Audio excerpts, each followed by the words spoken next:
Salut! Aujourd'hui, on va voir ensemble les services écosystémiques en sciences de la vie et de la Terre. Et on va plus précisément se concentrer sur notre problématique qui est quels sont les différents types de services écosystémiques. Tout d'abord, on va définir ce qu'est un service écosystémique. Au sein des écosystèmes se réalisent des fonctions écologiques fondamentales, telles que la formation des sols ou la production de dioxygène. L'humanité dépend donc du fonctionnement des écosystèmes. Elle tire un grand bénéfice de fonctions assurées gratuitement par les écosystèmes. Ce sont les services écosystémiques.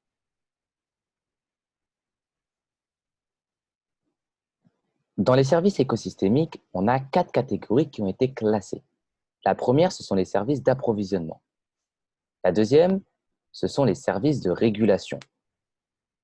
La troisième, ce sont les services de support ou bien de soutien. Et la dernière, ce sont les services culturels.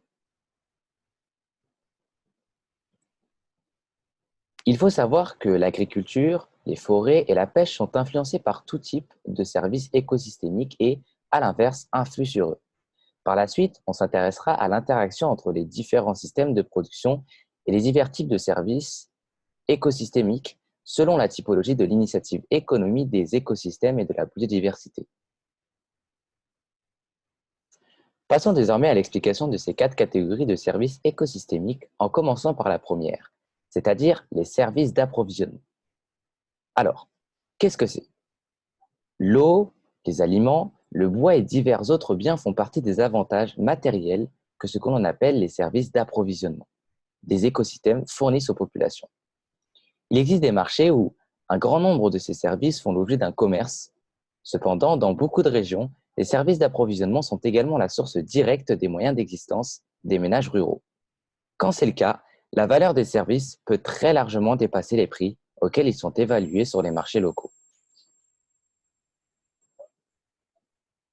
Dans ces services d'approvisionnement, on peut retrouver les produits alimentaires, les matières premières, l'eau douce et pour finir, les ressources médicinales.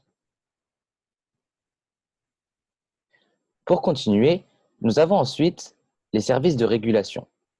C'est le maintien de la qualité de l'air et du sol, la maîtrise des inondations et des maladies ou encore la pollinisation des cultures font partie des services de régulation assurés par les écosystèmes.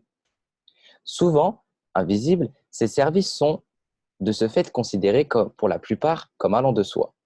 Quand ils sont altérés, les pertes qui en résultent peuvent être importantes et difficiles à compenser.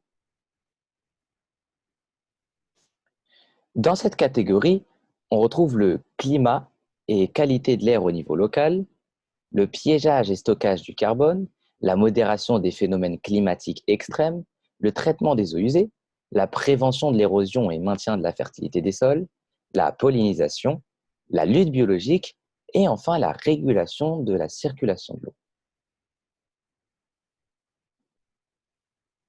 Continuons sur les services de support ou bien de soutien, la troisième catégorie. La fourniture d'un espace de vie aux végétaux et aux animaux et la préservation de la diversité des espaces végétaux et animaux constituent des services de soutien et sont le fondement de tous les écosystèmes et de leurs services. Dans ce service, on peut classer l'habitat des espèces et le maintien de la diversité génétique. Et pour terminer, on a les services culturels, la quatrième et dernière catégorie. Les avantages immatériels que les populations obtiennent des écosystèmes sont appelés services culturels. Ces services sont notamment l'inspiration esthétique, l'identité culturelle, le sentiment d'appartenance et l'expérience spirituelle liée à l'environnement naturel. En général, on considère que le tourisme et les loisirs entrent aussi dans cette catégorie. Les services culturels sont étroitement liés les uns aux autres et sont souvent associés aux services d'approvisionnement et aux services de régulation. La pêche artisanale est non seulement la source d'aliments et de revenus des pêcheurs, mais aussi leur mode de vie. Les services culturels font fréquemment partie des principales valeurs que les populations associent à la nature. Il est donc essentiel de les comprendre. Dans ce service culturel, il y a les loisirs et santé mentale et physique, le tourisme, la conscience et inspiration esthétique dans la culture, l'art et le design, et enfin l'expérience spirituelle et sentiment d'appartenance. Si nous résumons tout cela, on peut dire que les services écosystémiques ont été classés en 4 catégories. Services de support ou de soutien, ce sont les services nécessaires à la production des autres services, c'est-à-dire qui créent des conditions de base au développement de la vie sur Terre. Leurs effets sont indirects ou apparaissent sur le long terme. Services d'approvisionnement ou de production, ce sont les services correspondant aux produits potentiellement commercialisables obtenus à partir des écosystèmes. Services de régulation, ce sont les services permettant de modérer ou réguler les phénomènes naturels.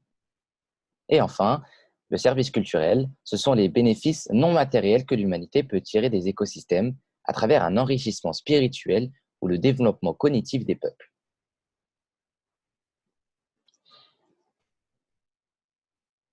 La santé de l'humanité dépend de la santé et du bon fonctionnement des écosystèmes qui l'environnent. L'humanité tire de nombreux bénéfices de certains services écosystémiques. Par exemple, l'auto-épuration de l'eau et l'amélioration de la qualité de l'air qui sont tous deux des services de régulation. Ensuite, les effets déstressants dans le service social. Et enfin, la production de produits pharmacologiques comme les antibiotiques dans les services d'approvisionnement.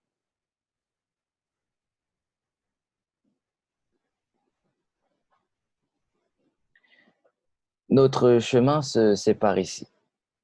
Nous avons pu répondre à la problématique et en apprendre davantage sur les services écosystémiques. J'espère que l'ensemble de cette vidéo vous aura été profitable.